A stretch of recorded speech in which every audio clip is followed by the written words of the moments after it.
Alright gamers, let's talk about it. Last Epoch versus Diablo 4 and Path of Exile 2. While I've been streaming this game for the past few days, a lot of people came in and asked me, is this game worth playing and is it better, specifically was the question, than Path of Exile 2 and Diablo 4. So I want to start off by going over some of the things that have been going around with both of the games. So for starters, I want to go ahead and answer the question, is the game good? I think this game is definitely worth playing, like in terms of like, is it worth your time? It is not a free game, but it's a buy once. There's no pay to win, just because, there might be players that have never heard about Last Epoch and they want to know, like, should I download this game or is it like pay to win or whatever? And so there is no pay to win the game. You can get cosmetics in the game, but you can get extra stash tabs by just playing the game, which is awesome. So for starters, I'm going to go and address the elephant in the room, which has to do with Path of Exile, and the reason why this game is sitting at mostly negative, while on the other hand, we have Last Epoch at very positive. So why is it just such a huge turnaround for Last Epoch? Well, right now, with Path of Exile 2, they just make the game more and more frustrating to play. And one of the key components, and I think this is really important, is that people want to play a game for fun, right? That's the whole point of any video game, regardless if it's an action RPG or a sports game. Your whole goal in the game is to have fun. Now, if you are not having fun, that kind of defeats the purpose of a video game. And Path of Exile is in that area where it's like so difficult, right? They want to make this game super, super hard. But on top of that, like the loot drops are just really, really stingy on Path of Exile 2 for almost no reason. If you want us to test out all these different crafting systems with these omens and stuff, you have to let these be accessible for your average player. If their goal is only to have like the top 1% of streamers be able to even complete the game at, the higher difficulties, to be able to even do the end game maps, that's their game design decision that will just alienate players, and you're going to have a lot less players in your game, which obviously is counterproductive to a video game if you want it to be a game where it's more accessible, which is one of the original goals of Path of Exile 2, so it's counterproductive to what they originally designed. Now, I also want to briefly talk about like the loot in this game. The loot in this game feels very, very good. I mean, this is just a screenshot of just someone just going crazy with loot. Kind of reminds me of like if you ever played Diablo 3, at the end of the Greater Ripper just showers you with loot, right? I really didn't feel like you ever got that experience in PoE, with the exception of like maybe you get a really, really good juiced up Delirium with a lot of really good mods, but for the most part, yeah, the loot in this game is one of the most satisfying things. And I'll also talk about Diablo, but specifically, if you go to Reddit and you go to the highest sorted by today right now, you can see that one of the most upvoted posts over here is that this person says, don't want to disrespect, but 90% of why PoE 2 is great is not game design choices, which, there's a lot of people talking about that thread. And then this person over here with a bunch of upvotes saying, it's time for us to unify behind a single message, GGG buff the loot. The point of playing any action RPG, the thing that keeps our minds like, oh my gosh, I'm excited to continuously play, hits the nail on the head, specifically on PoE 2 just being way too stingy with the loots. It's particularly the crafting system is so much worse than Path of Exile 1. Path of Exile 1, much better than PoE 2 in terms of crafting. Now, obviously, if we go into graphics and, certain combat aspects, there's a lot to talk about. But I also want to go ahead and talk about Diablo as well, which we could look at some numbers too, because I know a lot of people want to compare numbers. And I kept getting asked this time and time again. Look at Last Epoch. It made a huge wave with this most recent update, and you can see at least, keep in mind the times do fluctuate, but at the time of recording right now, via Steam charts, you can see that there is in the 24-hour peak of 145,000, with Path of Exile actually having less players. And Path of Exile's peak, which I find crazy, is pretty much double the player base. That means a lot of people have probably moved on from Last Epoch, or from Path of Exile to Last Epoch, because there's a new update. And that doesn't mean Path of Exile is a terrible game, even though I get it, it's seating at mostly negative right now. The game, in my personal opinion, Path of Exile 2 is still a good game, but it was much better before, and on top of that, making these stingy loot drops just makes people not interested in playing your game. Keep in mind, we're going to lose all of our stuff because this is an early access, and when a new season or league comes out, we lose everything. And I think in general, players are kind of tired of that. I've seen this very, very frequently in Diablo, where people are like, dude, I don't want to go ahead and level up all these like powers again and again, because we have like the vampire powers, this time we have the witchcraft powers, and we gotta level them up, and oh, the new season starts, you lose everything. And I think that Path of Exile did it a little bit better when PoE 1, where like you had like the items from like Scourge, or like you get these items, right, and you can modify them, and then like you could still keep the item on standard. But with Diablo, you lose all of your progress, which is a pretty big deal. With PvE2, we lose everything anyways. But as far as Diablo goes, now to be fair, Diablo's numbers are really hard to gauge because you can't go off of Steam charts, specifically because keep in mind Steam charts is obviously for Steam, where Diablo players, majority of them are technically on the Battle.net app, so it's kind of hard to gauge. But in terms of like numbers, if we're trying to be fair to look at all the numbers, has anything really changed with Diablo? To be honest, I would say it hasn't really changed since the launch of last Epoch. But I would say as far as Path of Exile goes, I mean, it changed up a little bit. But keep in mind, a lot of players that play Path of Exile 2 can also play Last Epoch. We're going to be playing both. Like, for me, I'm going to also play Diablo. Like, I play all of the action RPGs. I like this genre of a game, so I'm going to be locking in and playing both of them. But this person, and again, I was just kind of just sorting by like the top of Reddit, at least today, and this person said that I think Diablo 4 has finally gotten to the point where I don't feel I enjoy the grind anymore. And I think it comes down to there not being enough content in the pit area to keep players entertained. Where when I played Last Epoch for the past few days, as soon as I went in and like I went to an area and there was something to interact with, I was always excited to do it, right? Whereas like, let's say I'm playing Diablo, right, and I get like a tribute to drop, right? Am I gonna go immediately go, oh man, I'm so glad I got the Ender City tribute, let me go ahead and roll it? No, my thought process is, well, I only get, you know, glyph XP from the pit, I only get XP just in general from specifically the pit. So we have two of these areas where like it forces you to kind of just do the pit. And I want to say that the pit has been an area where a lot of players have maybe already felt like they've exhausted that form of content. So I want to say that it really needs to add a lot more content to the game to keep the players entertained for an extended period of time, when we have the new update where it's just making the pit way harder for seemingly no reason. Season 7 was a great season, but Season 8 we just had the PTR, and a lot of the feedback has been mostly negative with the game. And that's another reason why I think a lot of players have moved from Diablo and have also moved from Path of Exile. But I also want to say Diablo's kind of in a different area here. And the reason why I want to say Diablo's in a different area is because a lot of players have pretty much played everything that there is to do in Diablo, whereas Path of Exile is making bad gameplay decisions in terms of like these numbers that can be cranked up. Diablo's just lacking the amount of content to keep up with players that want to play this game consistently. So it's actually very interesting. We'll talk a little bit more about that. But I was just again checking out other like posts over on again Reddit, and some of like the top posts over here. Some people are still having fun with Diablo. Keep in mind that Diablo is mainly a casual oriented game where I think people can jump into it. I feel like the same way with Last Epoch, but Path of Exile, man, it's gotten so much more painful in most recent times. And you can see this person over here. This is one of post that got a bunch of votes just saying thank you so much for all of these. I don't need to play 10 hours plus day to be able to specifically like progress on your character. I've seen a lot of people mentioning this person saying that please don't heed that the game is too fast over here. These opinions come from the people who can play 10 hours a day. And I think your average player, even when I played the game for my first 2 hours of my experience, I felt like my character was getting stronger and stronger. Whereas with specifically like Diablo, nothing matters until you get to War Tier 4 because all the loot is kind of useless. Whereas in Last Epoch, I'm getting these little like runes that I can kind of craft on, right? These little runes, and as well as like all the crafting material and some of the uniques, which is similar to Path of Exile, where like some of the low-level uniques, you can use them throughout your entirety of the game, which I think is really cool. Unlike in Diablo, where again, if it's not a greater affix, the item is always 100% getting replaced. And you can't even get like a perfect world aspect in the earlier stages of the game. So your mindset is like get to the end game because nothing else matters. Even though they said they want to value the player's time, this game, Last Epoch, respects the player's time better than any action RPG I would say right now. Path of Exile lacks the loot. Diablo forces you to get to the end game. So those are two major key components, and we'll talk more about that in a second here. But again, this person is just saying thanks for all of the new changes with the Weaver tree, which is really cool. It has to do with basically kind of letting you choose kind of the loot that you want. Like if you really want one specific thing, you can get it to roll like more of them. Essentially, you get like more copies of it. I won't go too far into this because it's mainly towards like end game stuff because you don't really get to access a lot of these because of the points.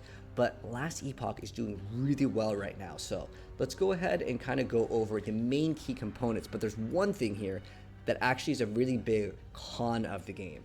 So for starters, I want to go over what makes this game better, because this was the question that I got asked. Is this game better? I can relatively objectively say that it has better crafting. I think this game has the best crafting system, and you're looking at the skill tree right now. I think the skill tree is the best skill tree in all the action RPGs available right now. Undecember is a pretty cool game too, but we're not talking about Undecember because that game is kind of pay to win. However, we'll talk more about Undecember in another video, but I want to focus this one on specifically Diablo 4 and Path of Exile 2, and why it is better in some ways, but I'll also talk about why it's worse. So it pretty much has one of the best crafting systems in the game. I'm not going to make a dedicated crafting video in this video, but basically you just gather these little shards, and your crafting materials basically let you craft whatever you want, and it's real easy. Your item has basically crafting points, and they randomize the rolls on like what you're getting off it. Basically, it's very beginner friendly. You can at least craft somewhat of what you want. Whereas Path of Exile's crafting system is so terrible right now in the game, where it's basically a slot machine. You just kind of pull in the slot machine and you hope. That's it. Because if you want to engage in the omens that are several divines each, and the fact that you still have to roll maybe multiple of these is just, it's too mean. Again, it feels like the game designers are being stingy for no reason. I don't know if any of you guys have ever played like a mobile game where they intentionally make it like impossible to progress unless you put in, mom's credit card. That's how I feel about Path of Exile 2. Like, the loot is so dry that it almost feels like it was made dry on purpose, so then you would have some sort of system where you can spend real money.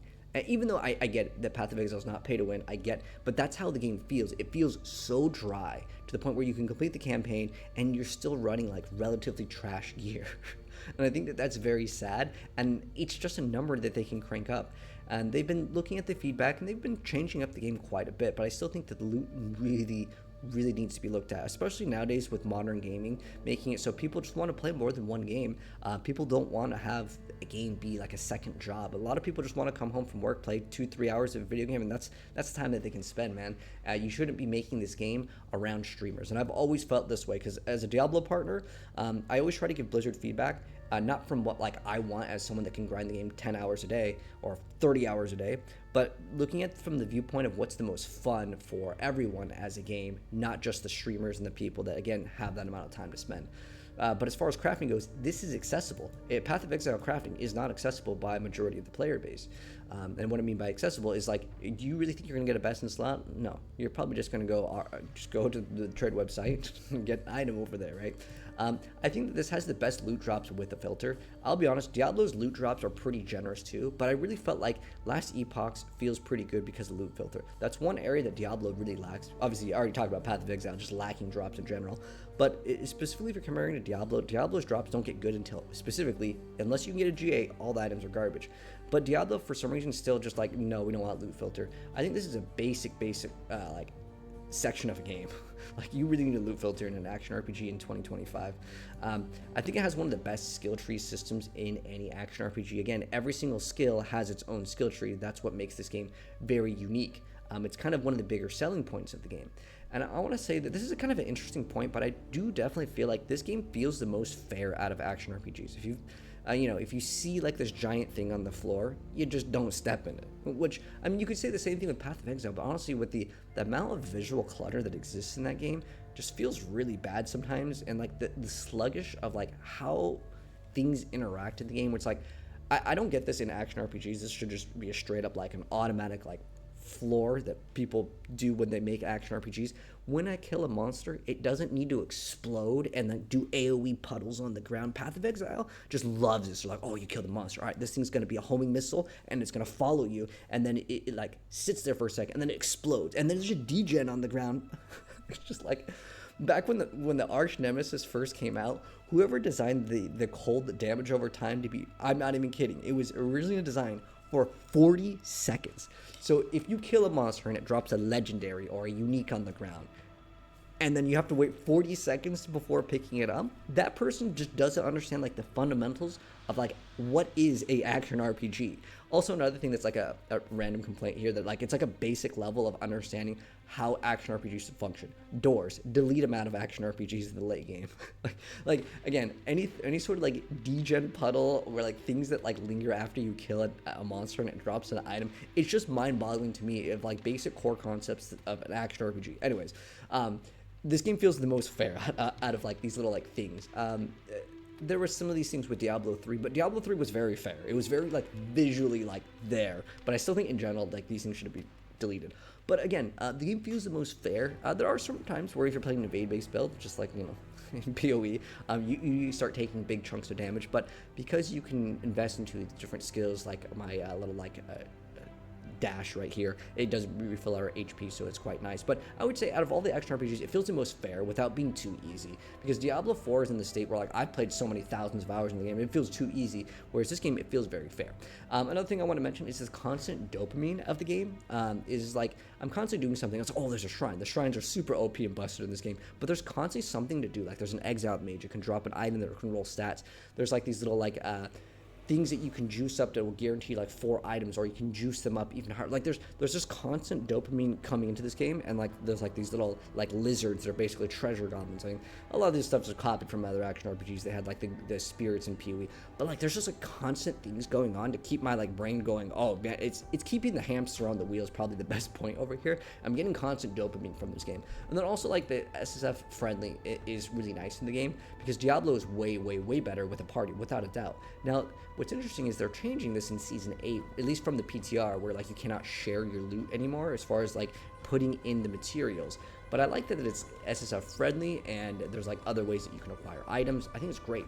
But this is the biggest con of this game, is the way the gameplay feels. I gotta admit, like, even though I'm saying it's better in these aspects, it is much worse in this aspect specifically, which is the way that the gameplay actually feels. So if we were to compare this game to, let's say, Diablo or Path of Exile, it's the weight punch of the feels.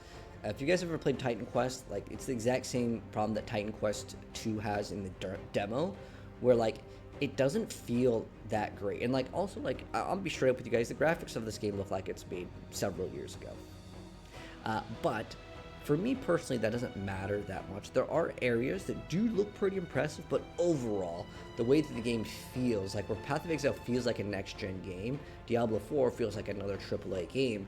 Keep in mind, this game is not set for full price. Depending on your region, it's 30 to 40 bucks. And I think that is a very fair price too, because again, you're getting so much content, and there's no pay to win. So I would say that is the biggest area where this game needs to see improvement. I don't know if they're going to be able to like change the engine or whatever, but it's like the way the game feels doesn't feel punchy like Path of Exile or Diablo 4 in its current state. But I still think the game is worth playing, and I think that it is better than Diablo 4 and Path of Exile as far as crafting, the way that the drops are, the skill tree, and I would say as far as the most fair, but that one area is just lacking. But it doesn't mean that it's a bad game at all. I even gave the game as far as like a fun factor, you know, I'm not saying an overall score, but as far as how much fun did I have within the first like 2 hours, I gave it a 9 out of 10. I haven't had this much fun in an action RPG in a while because, well, it's been a while since we played last Epoch, but also that there's just like constant stuff coming in. Like there's like this like elite sort of monster, and like obviously we're gonna eliminate him, he's gonna drop a bunch of stuff. I probably need to make a loot filter here, but like it gives me the option to do it. And at the end of the day, I feel like this team is very passionate about making like a good solid action RPG. Well, I think that could be said with any of the action RPGs, whether it's Grinding Gear Games or Blizzard. I think that they want to make a very good game, but certain aspects just feel like that they are disconnected, whereas this game feels very connected. It understands a lot more about like an action RPG. It feels like it's made so more from a perspective of someone that wants to play the game and have fun. So at the end of the day, I think that it is better in some ways, but it's the one area that's worse that holds this game back from being like the top of the 3 action RPGs. But I want to say that this made me really enjoy last Epoch, and I want to say that right now I can confidently say that there's 3 good action RPGs right now, which is Diablo, Path of Exile, as well as last Epoch. Now again, Diablo 4 Season 8, we're getting a new like update very soon for Season 8, and it's going to be critical that it's good, because if it's not good, I think Last Epoch does have a chance to become the next like top popular action RPG, at least until Grinding Gear Games fixes whatever they do, or until season 9 of Diablo 4. Because I remember when it was, I believe, the season of the Construct, we had a little like Seneschal pets. Last Epoch popped off really hard because it was considered, I think that was at season 3, right, of Diablo, because it wasn't really considered a very successful season for a lot of people. That Last Epoch was actually able to gain even more traction. So who knows, man? I think that if we ever get a Last Epoch 2, that will be the game that has incredible potential. But I like these things over here. So we're gonna kill this like Abyssal Fiend over here, and then after we eliminate this, there's this thing that we can interact, which what I think is one of the coolest things in action RPGs. It was actually from season 1, and I'm glad they just keep in the season mechanics, because hey, just keep adding more to the game, man. This was excellent over here, and this is one of my favorite things in this game, is like I get to like empower this enemy that has these items that will drop, or I could just take all the items now, I can juice them up to make the items even stronger, or I could just leave it. I like this. This is one of the best things that I think that exists in this game, and it's just so much more enjoyable every single time I see this. I want to engage in the mechanics, and I think that that is something that I can't say the same with Path of Exile. Sometimes if there's a mechanic, I'm like, I don't really want to, especially because I'm like, I just want to grind and get to like the higher tier maps, right? Because if the thing doesn't have the correct item level, which drops according to the map tier, which has like the levels of the monster, then it can't roll the highest, which again comes down to valuing the player's time. So again, I would say out of all the action RPGs right now, this game values the player's time the most, and I think that that's one of the biggest reasons why right now, I would say, to answer and be completely honest, I would say this is the best action RPG right now in this current like time frame of having fun. Now, would I say that this game has better graphics than PoE 2? Hell no. Or like the gameplay feel? Hell no, because I want to be real with you guys. But at the same time, I'm having more fun with this game than I did with Season 8's PTR. I'm having more fun with Path of Exile in the current state of the game, because I'm not getting loot, and the point of these games is to get loot. But you guys can tell me how you feel about everything that I've talked about. Let me know your thoughts down below, as I've told you my thoughts, because you guys kept on asking, is this game worth it? Is it better than PoE and Diablo? And right now, yes. Now, will things change in the future? Probably, but for now, I'm enjoying this game more than others, and that's why I'm going to be streaming this game for the next upcoming time. This plus Marvel Rivals until PoE gets its update, and until Diablo 4 gets its new expansion. But keep in mind, I'll be uploading a lot more very soon with this game and a build guide and stuff. In case any of you guys want the build guide, I'm running my thing from Season 0. Is it still good? I mean, so far, I would say it is still very powerful. The Falconer has been pretty OP. The nerfs, I haven't really noticed any, but I still think that the build is definitely viable. But to be honest, this game is not in a state where it's like in Diablo, you have like certain skills that are unplayable. But this game, I want to say you can make most things work. Just put your time into it. If you have a favorite skill, just try to look at all the options you can go for. You can make some good stuff work. Anyways, that's gonna wrap it up. Thanks for tuning in. If you guys enjoyed, drop a like, sub if you're new, and I'll catch you guys in the next video. Peace out.